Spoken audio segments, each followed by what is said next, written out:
प्रभु का धन्यवाद करते हैं, प्रभु की स्तुति करते हैं इस समय के लिए। मेरा विश्वास है कि आप लोग सब ठीक ठाक होंगे, भले चंगे होंगे, क्योंकि परमेश्वर भला है हम सब के लिए। प्रियो, परमेश्वर चाहता है हम सब आशीष पाएं, कल्याण हो, सबका उद्धार हो। परमेश्वर सबसे प्रेम करते हैं, लेकिन ये दुनिया हमेशा अलग अलग विचारों में अटकी रहती है। आज हम एक कहानी ऐसी सुनेंगे जिसमें दो विचार के लोग थे, लेकिन परमेश्वर की कृपा से, परमेश्वर की दया से उनके विचार बिल्कुल स्पष्ट हुए। आइए हम पढ़ते हैं एलिया की कहानी। एलिया नबी क्या था? पुराने भविष्यद्वक्ताओं में से एक था। तो बाइबल में से हम देखेंगे, प्रभु की वाणी में से पहला राजा उसका 17 अध्याय में और पहला वचन पढ़ते हैं। यहाँ पर ऐसा लिखा है, तिसबी एलिया जो गिलाद के परदेशियों में से था, उसने अहाब से कहा, इस्राएल का परमेश्वर यहोवा जिसके सम्मुख मैं उपस्थित रहता हूँ, उसके जीवन की शपथ, इन वर्षों में मेरे बिना कहे न तो मैं बरसेगा और न ओस पड़ेगी। यहाँ पर इस प्रकार से एलिया नबी ने अहाब राजा को यह बात कही। हुआ क्या? वैसा ही हुआ जैसा एलिया नबी ने कहा था। फिर आगे देखते हैं 18 अध्याय के शुरुआत में, बहुत दिनों के बाद तीसरे वर्ष में यहोवा का यह वचन एलिया के पास पहुंचा, जाकर अपने आप को अहाब को दिखा और मैं भूमि पर मैं बरसा दूंगा। 3 वर्ष के बीतने के बाद परमेश्वर ने, यहोवा ने एलिया को कहा कि जाके अपने आप को राजा को दिखा। फिर क्या हुआ? कहानी शॉर्ट में हम पढ़ते जाएंगे। आपके पास प्रभु की वाणी है तो आप अपने घर में पढ़ सकते हैं, लेकिन 17 वचन में लिखा है, 18 अध्याय का 17 वचन में, एलिया को देखते ही अहाब ने कहा, हे इस्राएल के सताने वाले, क्या तू ही है? उसने कहा, मैंने इस्राएल को कष्ट नहीं दिया, परंतु तू ही ने और मेरे पिता के घराने ने दिया है। तू ही ने और तेरे पिता के घराने ने दिया है, क्योंकि तुम यहोवा की आज्ञाओं को टालकर बाल देवताओं की उपासना करने लगे। अब दूत भेजकर सारे इस्राएल को और इस्राएल के 450 नबियों और अशेरा के 400 नबियों को जो इजेबेल की मेज पर खाते हैं, मेरे पास करमेल पर्वत पर इकट्ठा कर ले। तब अहाब ने सारे इस्राएलियों को बुला भेजा और नबियों को करमेल पर्वत पर इकट्ठा किया। और एलिया सब लोगों के पास आकर कहने लगा, तुम कब तक दो विचारों में लटके रहोगे? यदि यहोवा परमेश्वर है तो उसके पीछे हो लो, और यदि बाल हो तो उसके पीछे हो लो। लोगों ने उसके उत्तर में एक भी बात न कही। तब एलिया ने लोगों से कहा, यहोवा के नबियों में से केवल मैं ही रह गया हूँ, और बाल के नबी 450 मनुष्य हैं। इसलिए 2 बछड़े लाकर हमें दिए जाएं, और वे एक अपने लिए चुनकर उसे टुकड़े टुकड़े काट कर लकड़ी पर रख दें, और कुछ आग न लगाएं, और मैं दूसरे बछड़े को तैयार करके लकड़ी पर रखूंगा और कुछ आग न लगाऊंगा। तब तुम अपने देवता से प्रार्थना करना और मैं यहोवा से प्रार्थना करूंगा, और जो आग गिराकर उत्तर दे वही परमेश्वर ठहरे। तब सब लोग बोल उठे, अच्छी बात है। और एलिया ने बाल के नबियों से कहा, पहले तुम एक बछड़ा चुनकर तैयार कर लो, क्योंकि तुम तो बहुत हो। तब अपने देवता से प्रार्थना करना, परंतु आग न लगाना। तब उन्होंने उस बछड़े को जो उन्हें दिया गया था लेकर तैयार किया, और भोर से लेकर दोपहर तक वह यह कहकर बाल से प्रार्थना करते रहे, हे बाल हमारी सुन, हे बाल हमारी सुन।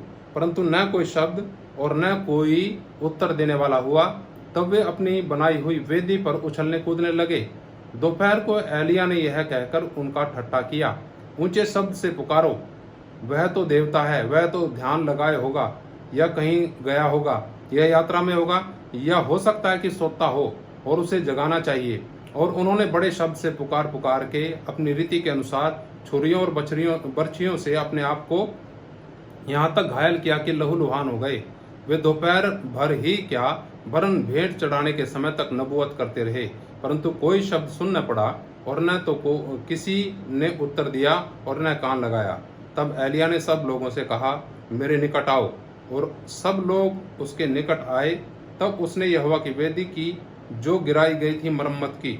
फिर एलिया ने याकूब के पुत्रों की गिनती के अनुसार, जिसके पास यहोवा का यह वचन आया था, तेरा नाम इस्राएल होगा, 12 पत्थर छांटे।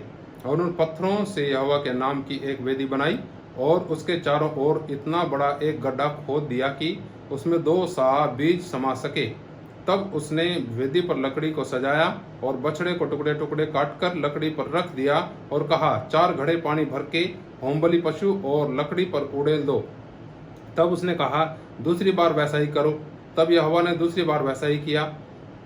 तब लोगों ने दूसरी बार वैसा ही किया। फिर उसने कहा, तीसरी बार करो। तब लोगों ने तीसरी बार भी वैसा ही किया और जल वेदी के चारों ओर बह गया और गड्ढे को भी उसने जल से भर दिया।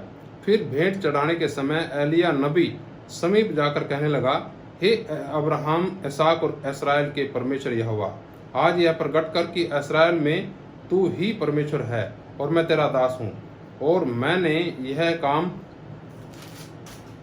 तुझसे वचन पाकर किए हैं। हे यहोवा, मेरी सुन कि लोग जान लें कि हे यहोवा, तू ही परमेश्वर है और तू ही उनका मन लौटा लेता है। तब यहोवा की आग आकाश से प्रकट हुई और होमबलि को लकड़ी और पत्थरों और धूलि समेत भस्म कर दिया और गड्ढे में का जल भी सुखा दिया। यह देख सब लोग मुंह के बल गिरकर बोल उठे, यहोवा ही परमेश्वर है, यहोवा ही परमेश्वर है। प्रभु के वचन के पढ़े जाने और सुने जाने पर आशीष हो प्रियो। प्रभु की वाणी में हमने देख लिया किस प्रकार से लोग 2 विचारों में थे, लेकिन उन लोगों ने प्रयत्न किया, जो असेरा के, जो बाल के नबी थे, उन लोगों ने पूरा प्रयत्न किया, प्रयास किया, लेकिन हुआ कुछ नहीं। जब एलिया नबी ने प्रार्थना की और ये बताया कि ये सारे कार्य मैंने तेरे ही कहने से किए हे परमेश्वर यहोवा, तब क्या हुआ? प्रार्थना के बाद स्वर्ग से आग गिरी और वो सारी वेदी को पूरा भस्म कर दिया। प्रियो, यहाँ पर हम देखते हैं सच्चा परमेश्वर सामर्थ में है, सच्चा परमेश्वर जीवन देता है, सच्चा परमेश्वर लोगों को शांति देता है। यहाँ पर सच्चा परमेश्वर ने अपने आप को प्रकट किया लोगों के ऊपर, और लोगों ने झुककर, गिरकर, दंडवत करके मान लिया कि यह वह ही परमेश्वर है। आज हम देखते हैं लोग अनेकों रास्ते अपनाए हुए हैं ताकि उन्हें शांति मिले, उद्धार मिले, मुक्ति मिले और आनंद मिले, लेकिन सारे प्रयत्न प्रयास व्यर्थ है। अगर हम सच्चे परमेश्वर से प्रार्थना करेंगे, परमेश्वर आपका कल्याण करेगा, उद्धार करेगा, शांति देगा, आनंद देगा, छुटकारा देगा, चंगाई देगा। वो सर्वशक्तिमान पिता परमेश्वर जो आपसे प्रेम करते हैं। मैं ये कहानी यहीं पर समाप्त करूंगा।